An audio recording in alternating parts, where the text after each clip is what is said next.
Hello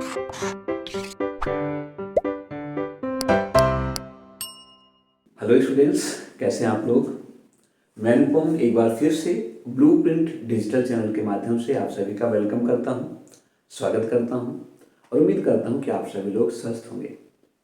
student, पिछले video में हम लोगों ने वर्धमान और ह्रासमान फलन की बात की थी कि किस अंतराल में फलन वर्धमान होगा और किस अंतराल में फलन ह्रासमान होगा।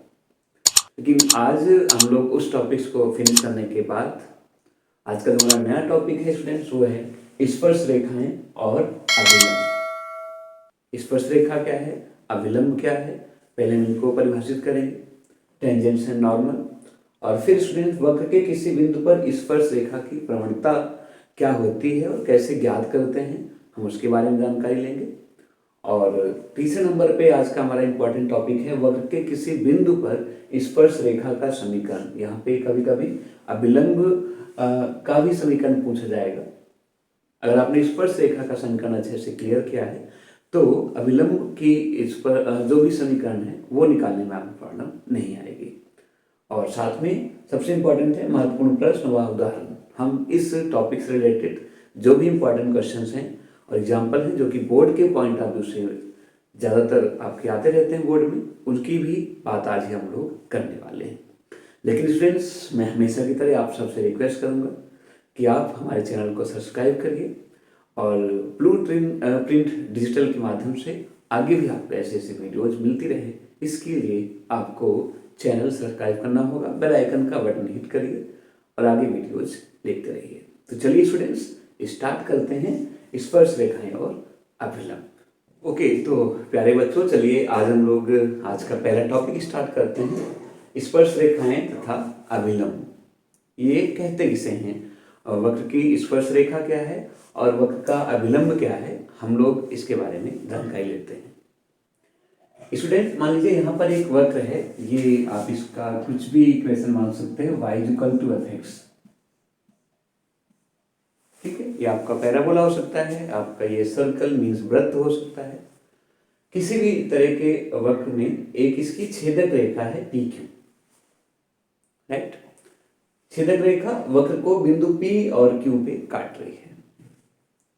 स्टूडेंट्स, हम कुछ ऐसा करें, इस बिंदु P को, ये कांस्टेंट है, ये अपनी जगह पर स्थिर है, और हम इस छेदक रेखा को इस तरह से नीचे की ओर मूव करते हैं कि Q जो है वो लगातार इसी वक्र के साथ बना हुआ है। पहले Q की पोजीशन यहाँ पे थी, जब हमने इसको और नीचे किया तो Q यहाँ पे आ गया है। आप समझ सकते हो, अगर और मैं हल्का से इसको नीचे ले जाऊं स्टूडेंट्स, ये कुछ इस तरीके से, याद रखना मैं क्यों ऐसा नहीं कि क्यों ऐसे आने वाला है, ये बस मैं इस रेखा को नीचे को ला रहा हूं। अब जो Q है उसकी पोजीशन यहाँ पे आ गई है। आप लोग ये स्पष्ट रूप से देख सकते हैं कि जिस तरह से जैसे जैसे मैं इस रेखा को नीचे की ओर ला रहा हूँ, ये Q P के और नजदीक होता हुआ चला जा रहा है। और एक टाइम ऐसा आता है कि ये Q होता हुआ नजदीक P के जाते जाते एक टाइम ऐसा आता है कि ठीक वो P के पास पहुंच जाता है। यहाँ पे इसको मैं T मान लेता हूँ, और जो Q की पोजीशन है और नजदीक जाते जाते वो P के पास पहुंच जाता है। तो जब Q P के पास पहुंचता है, ठीक उसमें एक रेखा PT प्राप्त होती है। इस PT को ही हम लोग क्या बोलते हैं स्टूडेंट, स्पर्श रेखा कहते हैं। ठीक है, कभी कभी हम इसको इस तरह से परिभाषित करते हैं कि कोई भी रेखा जो किसी वक्र को सिर्फ और सिर्फ एक बिंदु पर स्पर्श करती है, उसे हम लोग क्या बोलते हैं, स्पर्श रेखा कहते हैं। छेदक रेखा आपको पहले से पता है, जो दो बिंदुओं पर प्रतिच्छेद करती है, उसे हम लोग छेदक रेखा कहते हैं। तो एक ऐसी छेदक रेखा जिसको आप मूव करो तो ये जो बिंदु है वो सीधा P के पास पहुंच जाए, वो आपका स्पर्श रेखा कहलाएगा। साथ ही स्टूडेंट्स, हम लोग देख लेते हैं कि अभिलंब किसे कहते हैं, नॉर्मल क्या होता है। बेटे, जिसने स्पर्श रेखा अच्छे से क्लियर किया है उसे आपका अभिलंब समझने में कोई प्रॉब्लम नहीं होने वाली है। स्टूडेंट्स, मान लीजिए हमारा वक्र है और एक बिंदु P है जहां से एक स्पर्श रेखा जा रही है, बेटे, ये लाइक दिस।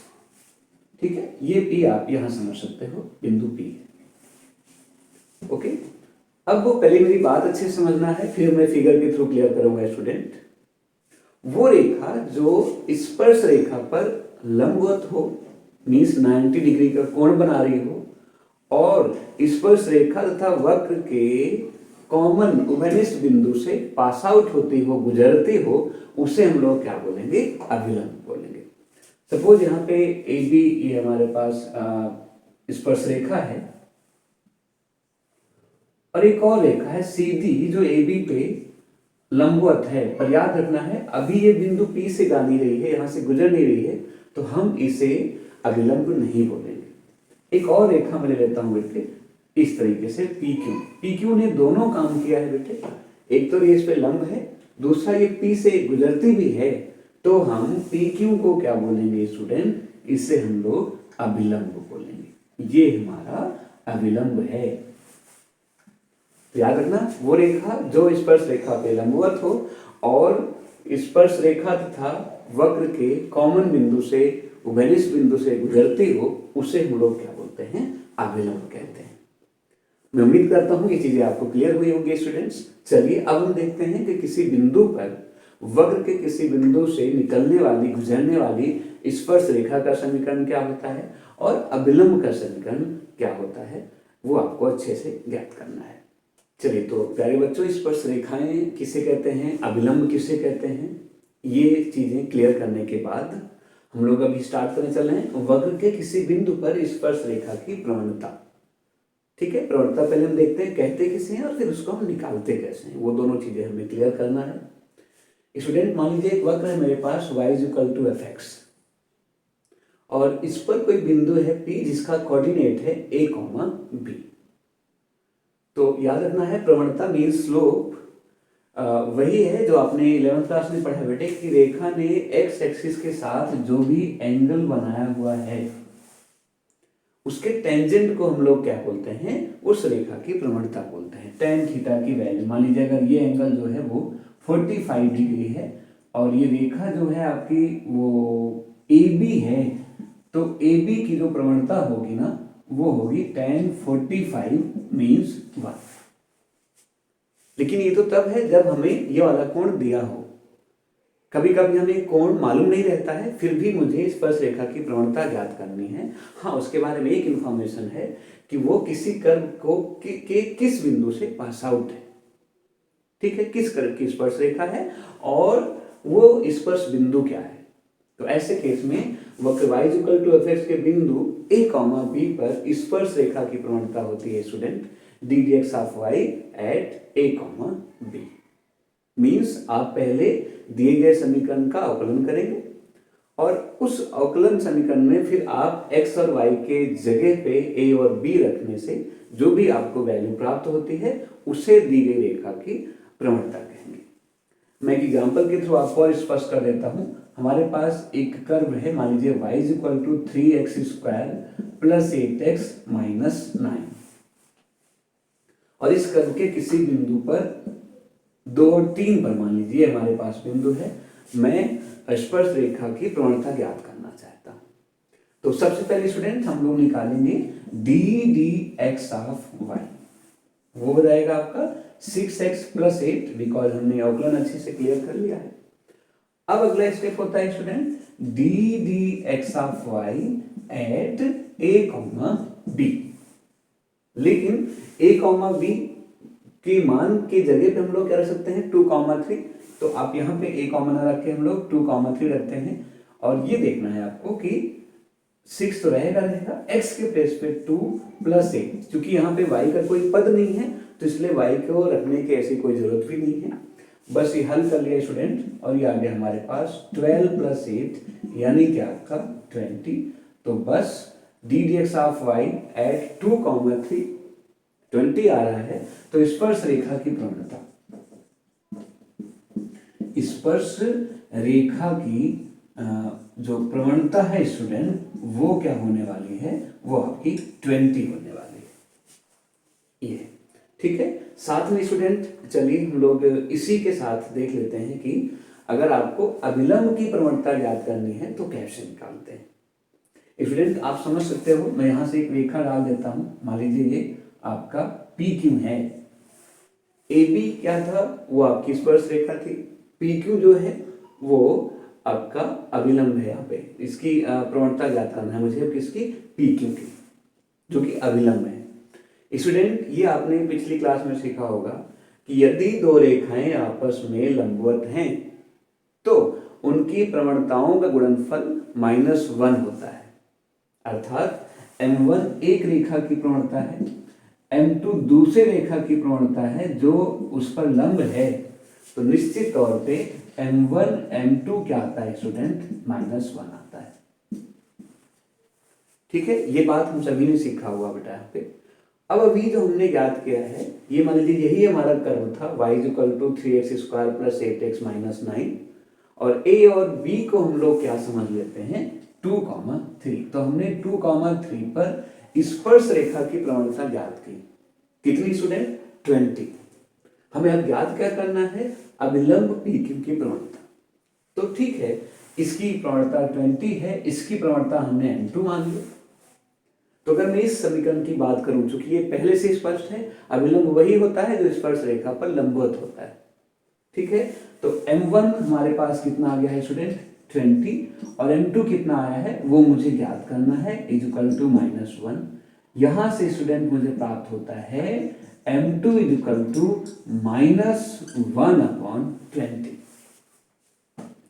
हम डायरेक्ट भी समझ सकते हैं कि अगर कभी भी मुझे स्पर्श रेखा की प्रवणता ज्ञात है और हमें अविलंब की प्रवणता ज्ञात करना है, तो बस आपको उसका रेसिप्रोकल करना है, 20/1 का रेसिप्रोकल 1/20, और साइन चेंज कर देना है स्टूडेंट्स। पहले से नेगेटिव है तो पॉजिटिव, और पॉजिटिव है तो नेगेटिव। ओके स्टूडेंट्स, तो मैं उम्मीद करता हूं कि आपने स्पर्श रेखा की प्रवणता किसे कहते हैं वो आपने सीखा होगा। किसी दिए गए बिंदु पर स्पर्श रेखा की प्रवणता ज्ञात कैसे करते हैं, और फिर ठीक उसी बिंदु पर प्रवणता ज्ञात करनी होती है अविलंब की, वो भी कैसे ज्ञात करते हैं आप लोगों ने क्लियर किया। ओके स्टूडेंट्स, इस टॉपिक के बाद हमारा जो नेक्स्ट और बोर्ड के पॉइंट ऑफ व्यू से सबसे इंपॉर्टेंट टॉपिक है वो है किसी वक्र के दिए गए बिंदु से गुजरने वाली स्पर्श रेखा का समीकरण। अभी सिर्फ मैंने प्रवणता ज्ञात की है, अब हमें समीकरण के बारे में सीखना है। तो चलिए स्टूडेंट देखते हैं समीकरण कैसे निकालते हैं। ओके, तो प्यारे बच्चों, चलिए हम लोग अब अभी वक्र के किसी बिंदु पर स्पर्श रेखा का समीकरण, इसे ज्ञात करने के पहले हम लोग डिसाइड करते हैं कि कभी कभी हम बिना कुछ समीकरण लगाए, बिना कुछ और चीज़ों को ज्ञात किए सीधे रूप से किसी स्पर्श रेखा का समीकरण ज्ञात कर सकते हैं। उसमें पहले है एक्स अक्ष के समांतर स्पर्श रेखा के लिए प्रतिबंध। स्टूडेंट्स, आपको समझना ये है कि ये मान लीजिए हमारे पास कोई वक्र है और उसके किसी बिंदु से जाने वाली जो स्पर्श रेखा है वो एक्स अक्ष के समांतर है। तो स्टूडेंट्स, अगर ये एक्स अक्ष के समांतर है तो निश्चित तौर पे इस तरह की स्पर्श रेखा का जो स्लोप होगा, इसकी जो प्रवणता होगी वो 0 हो जाएगी। यहाँ बिंदु कुछ भी है, ये ए है या बी है, जो भी है, अगर ये स्पर्श रेखा एक्स अक्ष के समांतर है तो निश्चित तौर पे डी dx ऑफ y किस बिंदु पर a, b पर वो क्या होगा स्टूडेंट, आपका 0 हो जाएगा। ठीक है, ठीक इसी तरीके से अगर कोई जो वक्र है, मान लीजिए मैं दूसरा एक फिगर ड्रॉ कर लेता हूँ। यहाँ पर एक वक्र है, इसके किसी बिंदु ABC जो स्पर्श रेखा जा रही है वो y के समांतर है। अगर y x के समांतर है तो निश्चित तौर पे ये एंगल कितना है आपका, 90 है। मीन्स इस केस में जो d dx of y at बिंदु a, b होगा वो आपका tan 90 होगा। और आपको सबको पता होगा tan 90 क्या होता है स्टूडेंट, नॉट डिफाइन होता है। इसकी वैल्यू हम लोग 1/0 कर सकते हैं। तो दो चीज बिल्कुल अच्छे से याद रखना है कि अगर रेखा एक्स अक्ष के समांतर है, सॉरी स्पर्श रेखा अगर एक्स अक्ष के समांतर है तो उसकी प्रवणता 0 हो जाती है। अगर स्पर्श रेखा वाई अक्ष के समांतर है तो उसकी प्रवणता नॉट डिफाइन होती है, मीन्स 1/0 कहलाती है। ठीक है, तीसरे नंबर पे कोई भी एक स्पर्शल रेखा है, स्पर्श रेखा है जो कि समांतर नहीं है, तो वहां पे हम किस तरीके से पहले प्रवणता ज्ञात करते हैं और फिर उसके बाद क्या निकालेंगे, वक्र के उस बिंदु से जाने वाली स्पर्श रेखा का समीकरण। अब हम इस पे फोकस करेंगे स्टूडेंट्स।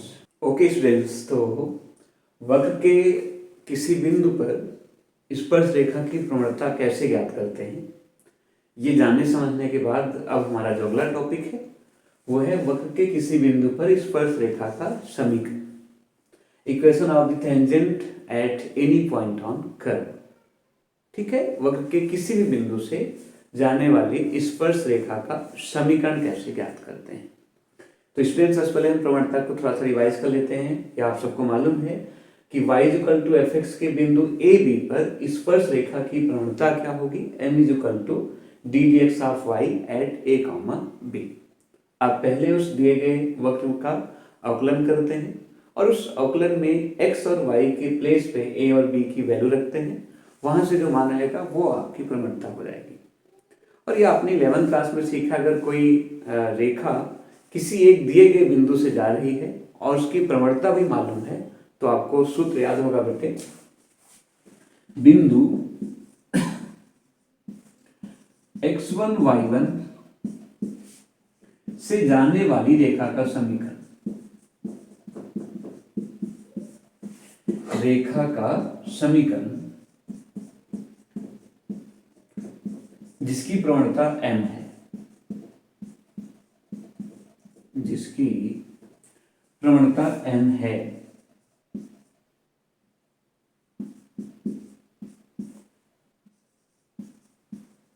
वो क्या सीखा था आप लोगों ने, y minus y one is equal to m x minus x, right. यहां पर अगर मैं इसको ग्राफिकली देखना चाहूं स्टूडेंट, तो जो बिंदु है वो क्या है, a कॉमा बी, और जो प्रवणता है वो है आपका d d x of y at a comma b.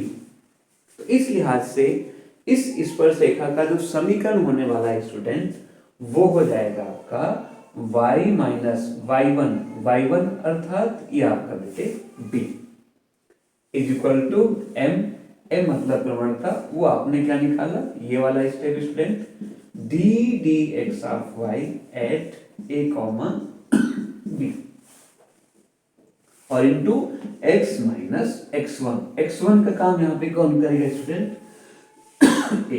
तो बस डियर स्टूडेंट, ये है बिंदु ए बी से जाने वाली उस स्पर्श रेखा का समीकरण जिसका वक्र है y equal to f x. ठीक है, तो कभी भी आप समझ सकते हो, अगर आपको कर्व दिया हो और उस कर्व की इक्वेशन जो भी दिया है, चाहे वो पैराबोला है चाहे वो एलिप्स है, और उसके किसी भी बिंदु से जाने वाली स्पर्श रेखा की समीकरण ज्ञात करना है, तो आप इस फार्मूले का यूज कर सकते हैं स्टूडेंट्स।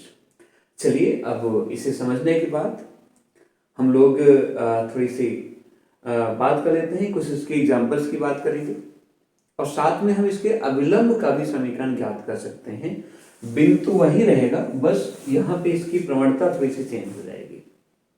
तो आइए हम कुछ एग्जाम्पल के थ्रू स्पर्श रेखा और अविलंब का समीकरण ज्ञात करते हैं, जबकि बिंदु दिया होगा। कभी कभी स्पर्श रेखा का अविलंब और स्पर्श रेखा और अविलंब दोनों की इक्वेशन पूछते हैं, कभी कभी सिर्फ एक की पूछते हैं, तो वो देखते हैं एग्जाम्पल और कुछ इंपॉर्टेंट क्वेश्चन। ओके, तो प्यारे बच्चों,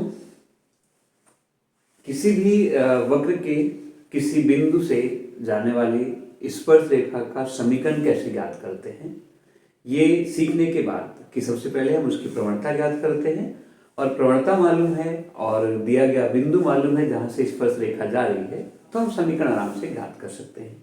ये बात सीखने के बाद हम लोग दो एग्जाम्पल ध्यान देते हैं। एक है, यदि x इज इक्वल टू 2 पर वक्र y is equal to x cube minus x की स्पर्श रेखा की प्रवणता ज्ञात कीजिए। ये तो सिर्फ एक नंबर का आपका क्वेश्चन आ सकता है बोर्ड में, इस पे आपको सिर्फ इतना करना है। मैं एग्जाम्पल नंबर 1 के हल की बात कर रहा हूं। सबसे पहले आपको ऐसे केस में दिए गए वक्र का अवकलन करना है, अर्थात d d x of y याद करना है। ये आप बात कर सकते हैं, d d x of y equal to 3x square minus 1। पहला स्टेप आपका पूरा होता है। दूसरा स्टेप, आपको जो बिंदु दिया है x बराबर 2, यहाँ पे y का मान नहीं दिया है और y के मान की ऐसी कोई जरूरत भी नहीं है, तो अगला स्टेप होगा, क्या निकालते हैं student, d d x of y, यहाँ पे प्रवणता बराबर d d x of y at x is equal to 2, क्या हो जाएगा स्टूडेंट, 3 इंटू 2 का स्क्वायर माइनस 1 अर्थात 12 माइनस 1, ये आपका 11 आता है। बस इसे ही दिए गए बिंदु पर स्पर्शरेखा की प्रवणता कहते हैं।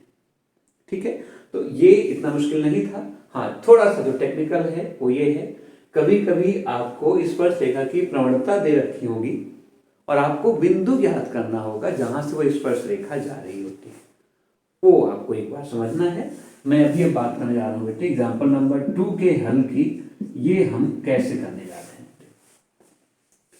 ठीक है, इन्होंने बोला है वक्र है y equal to under root 4x minus 3 और माइनस 1।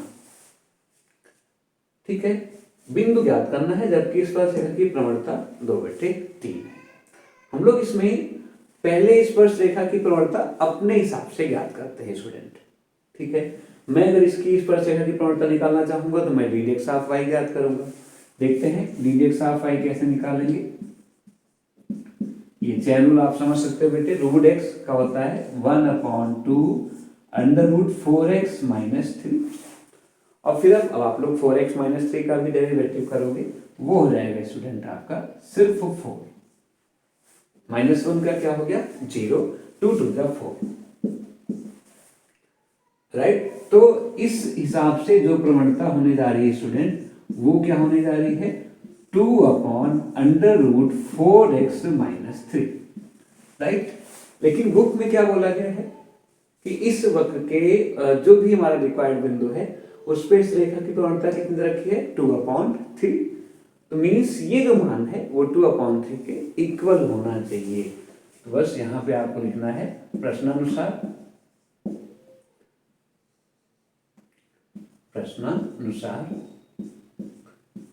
क्या student 2/4x minus 3 is equal to क्या 2/3, राइट। बस यहाँ पे बेटे 2 से 2 कैंसिल और ये हो जाता है आपका √4x minus 3 is equal to 3।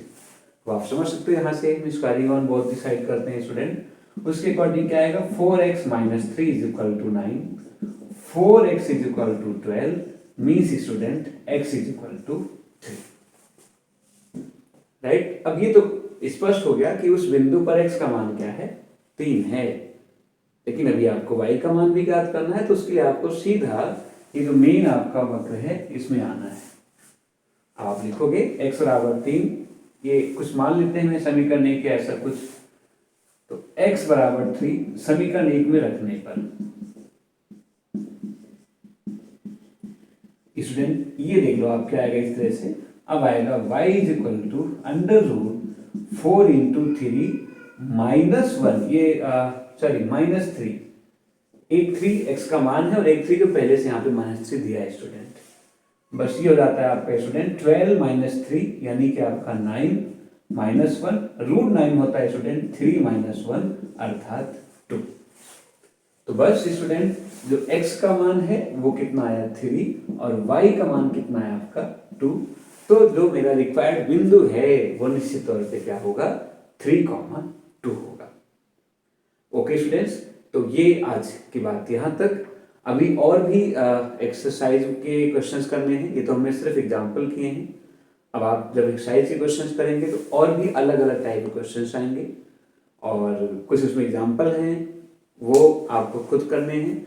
जो भी एक्सरसाइज के इंपॉर्टेंट क्वेश्चंस हैं वो बिल्कुल कराऊंगा। अगर आप अपने आप खुद करना चाहते हो तो हमने हमेशा से आपके लिए बात की कि ये चित्रा पब्लिकेशन की एक्टिव गणित के नाम से बुक है, आप इसे परचेज कर सकते हैं और अपने बोर्ड के पॉइंट ऑफ व्यू से इंपॉर्टेंट क्वेश्चंस की सीरीज आप लोग प्राप्त कर सकते हैं। स्टूडेंट्स आज की क्लास यहाँ तक, लेकिन नेक्स्ट क्लास जरूर आपको लेना है और नेक्स्ट क्लास में हम लोग और अलग अलग कैसे कैसे इक्वेशंस के लिए समीकरण निकालने के लिए आपको वक्र दिया है, कोई बिंदु दिया है तो समीकरण कैसा होगा, या कई बार किसी न किसी बहाने स्पर्शरेखा की प्रवणता दी होगी और समीकरण कैसे ज्ञात करना है वो आपको देखना होता है। तो नेक्स्ट क्लास के लिए आप जरूर एक बार फिर से रिक्वेस्ट करूंगा हमारे चैनल को सब्सक्राइब करिए। आज की क्लास यहाँ तक। Thank you so much, thanks.